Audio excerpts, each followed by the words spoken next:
Shalom. First and foremost, I want to start out by giving all praise, honor, and glory to Yahweh, Ba'ashem, Yahushai, Ba'ashem, HaKadosh.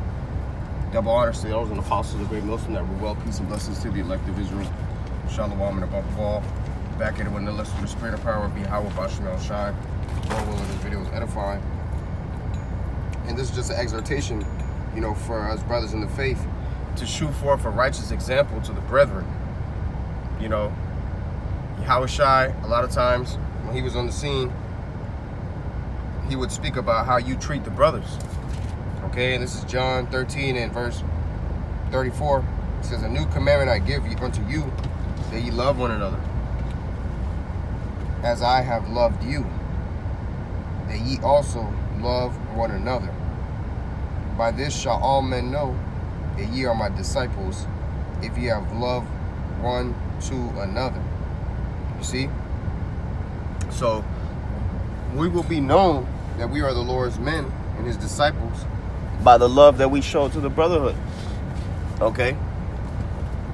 Yahushua also said in the book of Matthew 25,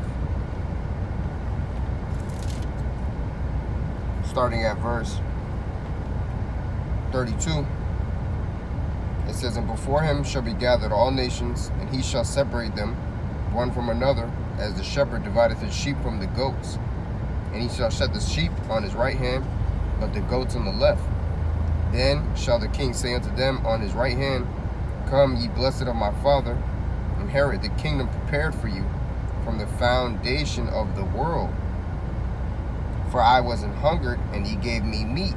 I was thirsty, and ye gave me drink. I was a stranger, and ye took me in. Naked, and ye clothed me. I was sick, and ye visited me. I was in prison, and ye came unto me. Then shall the righteous answer him, saying, Lord, when saw we thee an hungered, and fed thee, or thirsty, and gave thee drink? When saw we thee a stranger, and took thee in, or naked, and clothed thee? Or when saw we thee sick, or in prison, and came unto thee? And the king shall answer and say to them, Verily I say unto you, inasmuch as ye have done it unto one of the least of these my brethren, ye have done it unto me." You see, so you got to make sure that you're treating every member of the flock with respect, man. Okay, because what you're doing amongst the brothers, what you do to the brothers, that's as if you're doing it to Yahushua, whether it be good or evil. Okay, because in the next scripture it says, verse 41, Matthew 25 and 41, "Then shall he also say unto them on the left hand, Depart from me, ye cursed, into everlasting fire, prepared for the devil and his angels. For I was an hungered, and ye gave me no meat. I was thirsty, and ye gave me no drink. I was a stranger, and ye took me not in. Naked, and ye clothed me not. Sick and in prison, and ye visited me not. Then shall they also answer him, saying, Lord, when saw we thee in hungered, or athirst, or a stranger, or naked, or sick, or in prison, and did not minister unto thee? Then shall he answer them, saying, Verily I say unto you, inasmuch as ye did it not to one of the least of these, ye did it not to me. And these shall go away into everlasting punishment, but the righteous into eternal life." You see, so ultimately you got to have the understanding to know that how you treat a brother is how you treat Yahushua. And also treating how you treat brothers is how the way you conduct yourself around them too. Okay, because if you're conducting yourself like a notable man of the Lord, brothers will see that, and they'll take heed of that example that you set forth for them. And that's important, because this is what this truth is all about. We all have our own portion. Not all of us is going to be the one calling the shot, so to speak, through the Spirit. But guess what? We all in our own way are leaders. So, from the least brother to the greatest brother in the camp, we all are leaders according to our own portion the Lord has given us. Like the Lord told the servant who multiplied his talents, he said, what? Since you've been faithful over a few things, be thou ruler over X amount of cities. You've been faithful over a few things, be thou ruler over this amount of cities. You see, so each brother is a leader in their own way. Because the fact that we have this truth in comparison to natural men in this world, we have a lot more than what mortal men understand, as it says in the book of Sirach, the 3rd chapter. So even the youngest brother in the camp, so to speak, youngest in the spirit, is still on a level in comparison to someone in the world. This is Sirach or Ecclesiastes chapter 3. And why is that? Because they have Yahushua's spirit within them. Sirach Ecclesiastes 3, starting at verse 17. My son, go on with thy business in meekness. So shalt thou be beloved of him that is approved. The greater thou art, the more humble thyself, and thou shalt find favor before the Lord. Many are in a high place and of renown, but mysteries are revealed unto the meek. For the power of the Lord is great, and he is honored of the lowly. Seek not other things that are too hard for thee, neither search the things that are above thy strength. But what is commanded thee, think thereupon with reverence, which is these scriptures, man. The things that the Lord tells us to do, we're supposed to think upon this with deep respect. That's what reverence means. It says, for it is not needful for thee to see with thine eyes the things that are in secret. You see? Be not curious in unnecessary matters, for more things are shown unto thee than men understand. Right? So the point being that we understand more things than natural men understand by the simple fact that we have this truth. The fact that you know, the milk of the scriptures is way more than what a natural man knows. That's why the scriptures say the foolishness of the Most High is still wiser than men. And not that the Most High is foolish, but there's levels to this truth. You have certain level of understanding where you are a babe, and then you have a level of understanding where you are of a full age, and you're able to taste the meat of the Lord and discern between good and evil. But the point being, you want to show forth a righteous example. And then I had another precept that's keep jocking in my spirit, but I'm not sure what the precept is. The Wadi Abashmashai. Man, I opened right up to it. The Wadi Abashmashai. This is John 13, starting at verse 3. Yahushua, knowing that the Father had given all things into his hands, and that he was come from the Most High and went to the Most High, he riseth from supper and laid aside his garments and took a towel and girded himself. After that he poureth water into a basin and began to wash the disciples' feet and to wipe them with the towel wherewith he was girded. So you got to understand, the scripture say, the greater thou art, the more humble thyself.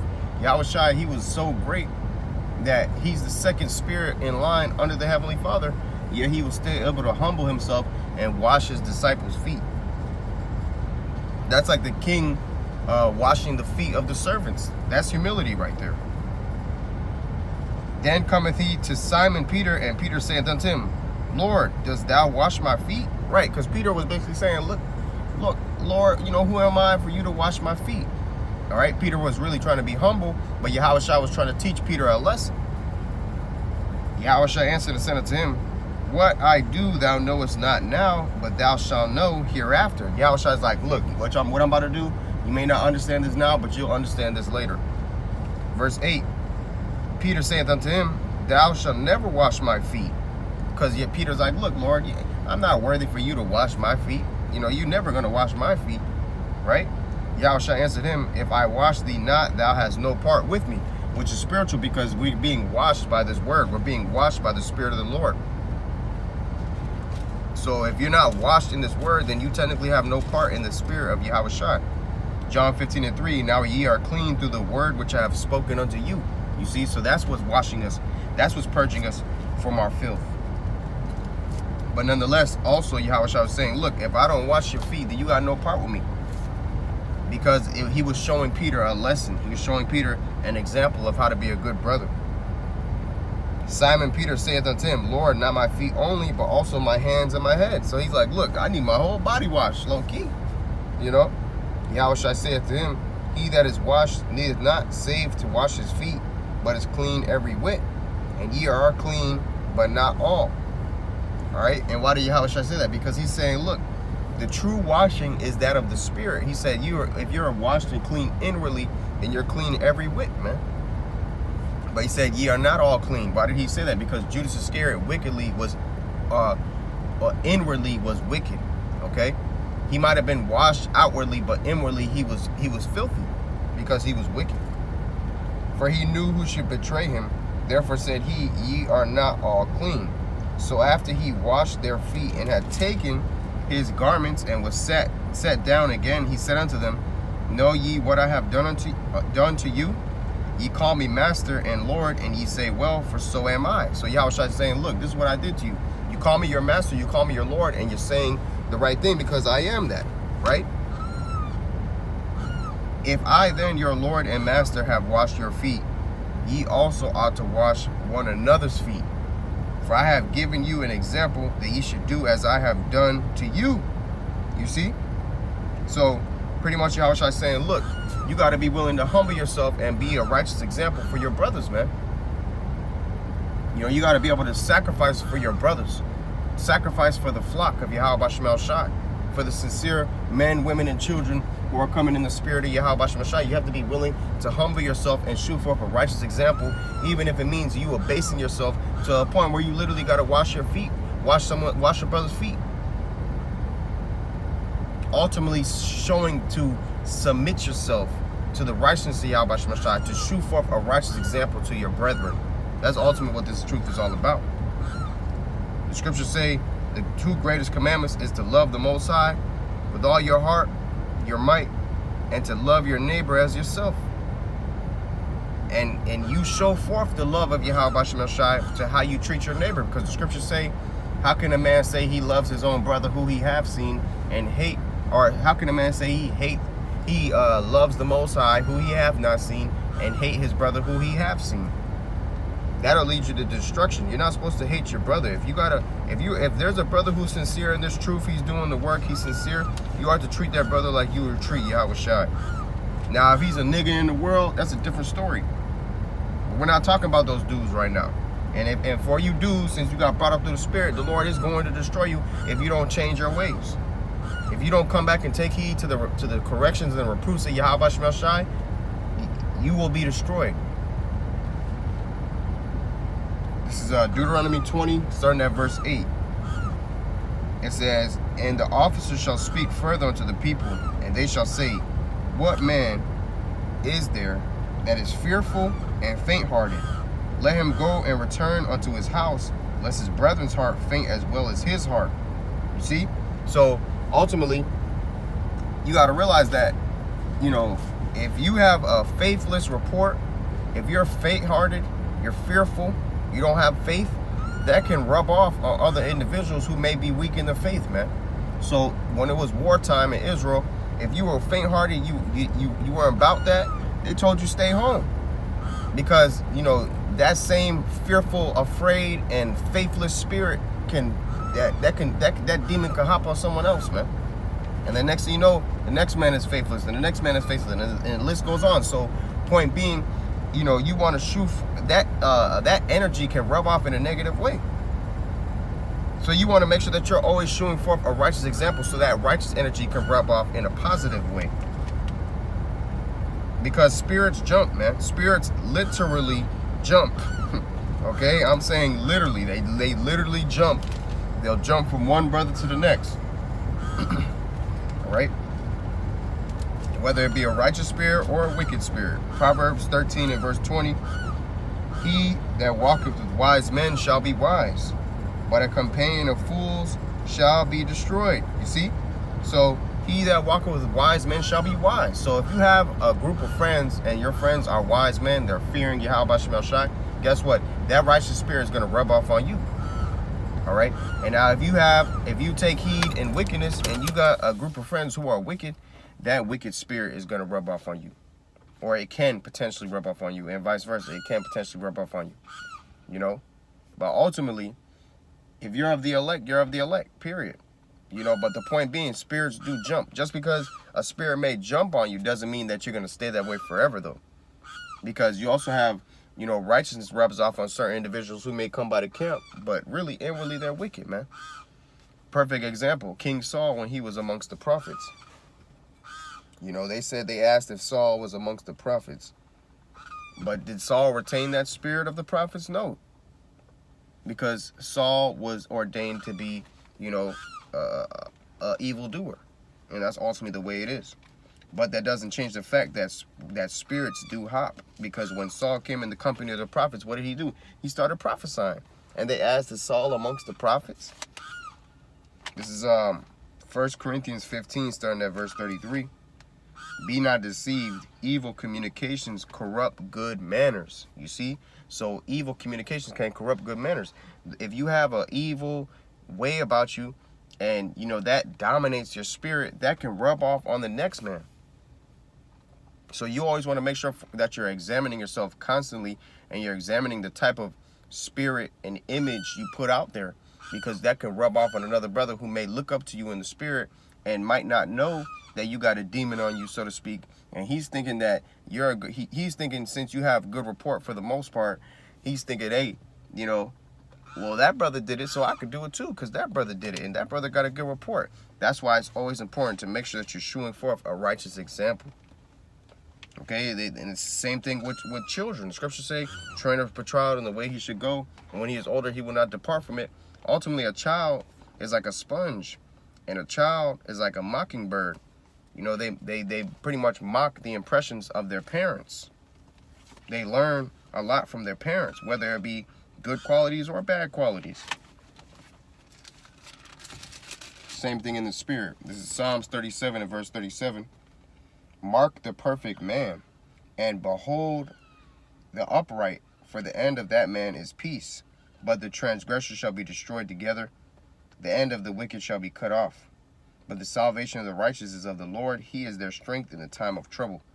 And the Lord shall help them and deliver them. He shall deliver them from the wicked and save them, because they trust in him. Ultimately, that starts from what? Marking the perfect man.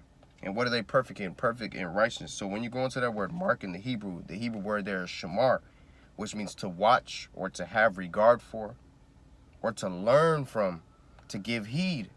Okay? To give heed, Salakia, to give heed. But if you're giving heed, you're watching, you're having regard from, ultimately that means what? Learn from that perfect man. Learn from that perfect righteous man, because that is going to lead to the Lord delivering you in the time of trouble. That's going to lead to your salvation.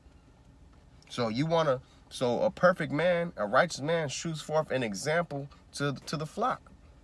Yahweh Shai being the prime example of how we are to conduct ourselves, you know, in the ministry. Okay.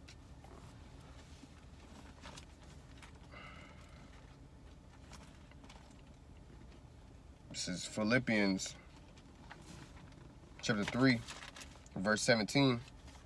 It says, yeah, and if I be offered upon the sacrifice and service of your faith, I joy and rejoice with you all. That was Philippians 2 and 17, but I'll read it again. Philippians 2 and 17. It says, yeah, and if I be offered upon the sacrifice and service of your faith, I joy and rejoice with you all. Right. Ultimately meaning what? You're willing to jeopardize yourself for the benefit of the body. Philippians 2 and verse 3, it says, let nothing be done through strife or vainglory, but in lowliness of mind, let each esteem other better than themselves. Look not every man on his own things, but every man also on the things of others. You see, let this mind be in you, which was also in Mashiach Yahweh Shai. So you're supposed to have the mind frame to be willing to jeopardize your, well-being for the well-being of the body. Hey, that's why the scriptures say in Acts, it said that the apostles had all things common, meaning what? That there was none of them that lacked. Brothers was building up off each other. So let's just say hypothetically, one brother, the spirit had a setup for the body to make tacos. One brother had the taco shells, one brother had the meat, one brother had the vegetables, one brother had the sauce. Guess what? All the brothers had the taco shells, the meat, the sauce, the vegetables, because they all had things in common. It wasn't, oh, brother, this is my taco shell, and you ain't getting none of this unless you give me an equal amount of your sauce, brother. Nah, we all had things in common, man. That's how it's supposed to be, man. That's a true body. Amongst the brotherhood, you're supposed to be selfless. And when I say brotherhood, I'm really speaking about the whole flock as a whole, including men, women, and children. Those who believe in Yahweh Bashmel Shai. But let's go to Philippians 3 and 17. Philippians 3 and 17. It says, brethren, be followers together of me, and mark them which walk so as ye have us for an ensample. Right. So you're supposed to be followers of the men of the Lord.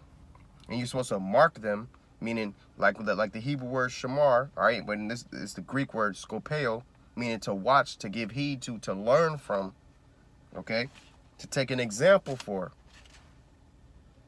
So you're supposed to walk after the men of the Lord. Walk after that righteous example. Don't walk after the example of the evildoers. If you're going to learn anything from an evildoer, learn what not to be. But if you're going to learn of how to be, look after a man of the Lord. 2 Thessalonians 3 and verse 9. It says, not because we have not power, but to make ourselves an ensample unto you to follow us. You see, so we want to be made an ensample or an example to the flock in righteousness. Let's get this one, Lord willing, and got a few more, Lord willing, to close out with that. 1 Peter 5, starting at verse 1, it says, the elders which are among you I exhort, who am also an elder, and a witness of the sufferings of Mashiach, and also a partaker of the glory that shall be revealed. Feed the flock of the Most High, which is among you, taking the oversight thereof, not by constraint, but willingly, not for filthy lucre, but of a ready mind. You see?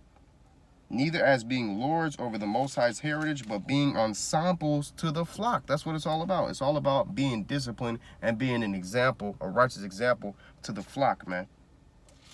Because we got people who look up to us in the spirit. Even if you might be the youngest brother in the camp, guess what? You got people who can learn from you and look up to you in the spirit, according to your portion. So you want to make sure that you're setting forth that righteous example.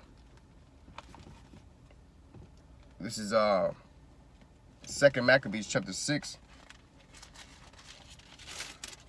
starting at verse 24. It says, for it becometh not our age, said he, in any wise to dissemble, whereby many young persons might think that Eleazar, being 80 years old and 10, which is 90 years old, were now gone to a strange religion. And so they, through mine hypocrisy and desire to live a little time and a moment longer, should be deceived by me, and I get a stain to mine old age and make it abominable. For though for the present time I should be delivered from the punishment of men, yet should I not escape the hand of the Almighty, neither alive nor dead. Wherefore now, manfully changing this life, I will shew myself such an one as mine age requireth, and leave a notable example to such as be young, to die willingly and courageously for the honorable and holy laws. And when he had said these words, immediately he went to the torment. You see? We'll continue.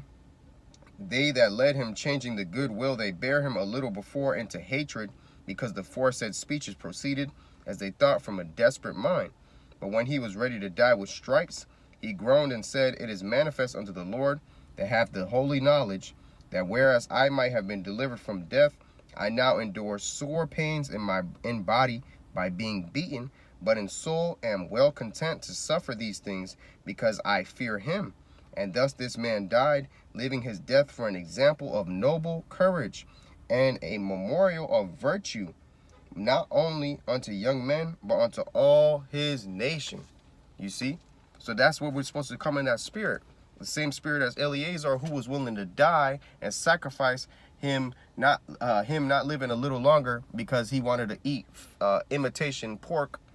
All right, but he didn't do it. He had integrity, and he was willing to die to show forth a righteous example to his nation, man. And we are to come in the same spirit, because guess what? Our nation depends on us. First and foremost, primarily, our nation depends on Yahweh B'Shem Shai, but we are the Lord's ambassadors. All right? They look up to us in the spirit. Like the scripture said about Joshua and Zerubbabel, it said the men that stand with them are men wondered at. Okay? Meaning people admire the men of the Lord, and people look up to the men of the Lord. Or at least for the most part, okay? Because you got some people who, completely despise the men of the Lord too. This is Judith 8, starting at verse Judith 8 and 24. It says, now therefore, O brethren, let us shew an example to our brethren, because their hearts depend upon us, and the sanctuary and the house and the altar rest upon us. You see? So that's what we are to do. We are to show forth an example, a righteous example to our brethren, because their hearts depend on us, man, through the spirit and power of Yahweh B'Shem Shai. So those are just a couple precepts backing up being a righteous example to the flock. So Lord willing, this video was edifying. I want to give all praise, honor, and glory to Yahweh B'Shem, Yahweh Shai, B'Shem Hakudash. Double honors to those and apostles of great most and ever well. Peace and blessings to the elect of Israel. Shalom and a baba ball.